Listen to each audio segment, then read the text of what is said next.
नमस्कार, स्वागत है आपका हमारे वीकली वीडियोस में। आज के वीडियो में हम आपको ईपीएफ स्कीम और उसके अंतर्गत मिलने वाले लाभों के बारे में बताएंगे। ईपीएफ स्कीम क्या है? ये स्कीम ईपीएफ एक्ट 1952 के तहत लागू की गई पहली सामाजिक सुरक्षा योजना है, जो कि 1 नवंबर 1952 से प्रभावी हुई थी। ईपीएफ अधिनियम के अंतर्गत कवर्ड प्रतिष्ठान के कर्मचारियों को सेवानिवृत्ति पर या नौकरी छोड़ने के पश्चात भविष्य निधि का लाभ मिलता है।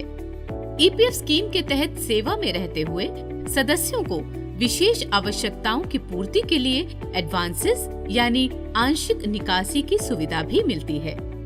इस स्कीम का उद्देश्य सामाजिक सुरक्षा के साथ लोगों में बचत की भावना पैदा करना भी है। इस स्कीम का लाभ किसी कर्मचारी की मृत्यु के पश्चात उसके आश्रित या नामित को मिलता है।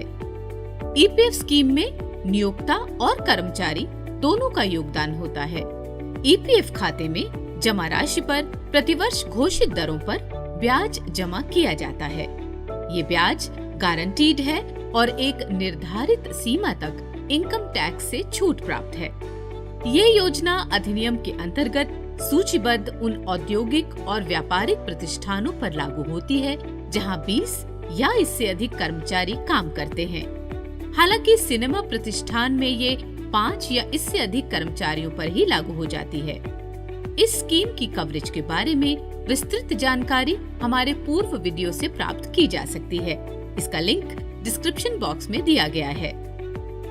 इस योजना में नियोक्ता और कर्मचारी का योगदान कर्मचारी के मूल वेतन और डीए का 12% होता है। नियोक्ता के योगदान से 3.67% ईपीएफ खाते में और शेष 8.33% पेंशन फंड में जमा हो जाता है। कुछ विशेष प्रतिष्ठानों के लिए नियोक्ता और कर्मचारी दोनों के अंशदान की दर 10% है।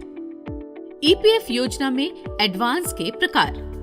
इस स्कीम के तहत सेवा काल में यानी जॉब में रहते हुए एडवांस लेने का प्रावधान है। ये एडवांस कितने प्रकार के हैं और किन परिस्थितियों में लिए जा सकते हैं, इस पर भी एक नजर डालते हैं। ईपीएफ स्कीम के विभिन्न पैरा के अंतर्गत प्लॉट या फ्लैट खरीदने, मकान के निर्माण या मरम्मत आदि के लिए एडवांस। विशेष मामलों जैसे बेरोजगारी, प्रतिष्ठान बंद होना और 2 महीने से अधिक रोजगार न मिलने पर एडवांस। स्वयं या परिवार के किसी सदस्य की अस्वस्थता की स्थिति में एडवांस। विवाह या पोस्ट मैट्रिक शिक्षा के लिए एडवांस। प्राकृतिक आपदाओं के मामले में एडवांस जैसे कोविड के समय विशेष एडवांस। बिजली आपूर्ति में कटौती की स्थिति में एडवांस। शारीरिक रूप से विकलांग व्यक्ति द्वारा उपकरणों को खरीदने के लिए एडवांस।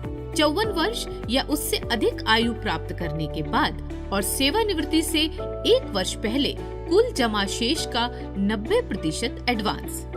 ये एडवांसेस उमंग ऐप के माध्यम से भी लिए जा सकते हैं। इस योजना में पिछले कुछ वर्षों में आवश्यकताओं के अनुसार कई संशोधन किए गए। आइए जानते हैं उन संशोधनों के बारे में। वर्ष 2020 में कोविड महामारी की वजह से लोगों को काफी परेशानियां हुई। ऐसे में उन्हें अकस्मात पैसों की जरूरत पड़ी। इसको देखते हुए नॉन रिफंडेबल विशेष कोविड एडवांस का प्रावधान किया गया। इससे पहले वर्ष 2018 में 1 महीने से अधिक बेरोजगारी की स्थिति में नॉन रिफंडेबल एडवांस का प्रावधान किया गया।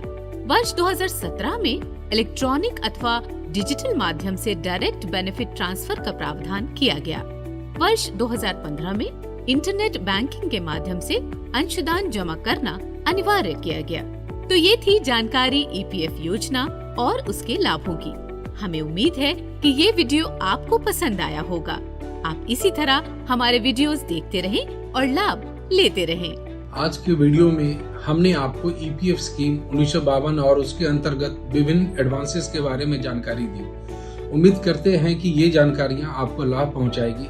ईपीएफ से जुड़ी विस्तृत जानकारियों के लिए आप हमारे पुराने वीडियोस देख सकते हैं। हमारे यूट्यूब चैनल सोशल ईपीएफओ को सब्सक्राइब करना ना भूलें और हाँ, बेल आइकन भी जरूर दबा दें ताकि आपको हमारे अगले वीडियोस के नोटिफिकेशन मिलते रहें। कृपया ध्यान रखें, आप अपनी व्यक्तिगत जानकारी जैसे मोबाइल नंबर, आधार और पैन कार्ड नंबर आदि किसी से भी साझा न करें और सबसे जरूरी बात यह है कि ईपीएफ खाते से पैसा तभी निकालें जब यह बेहद जरूरी हो, क्योंकि यह आपके भविष्य की निधि है और इस पर आपको सबसे ज्यादा ब्याज मिलता है।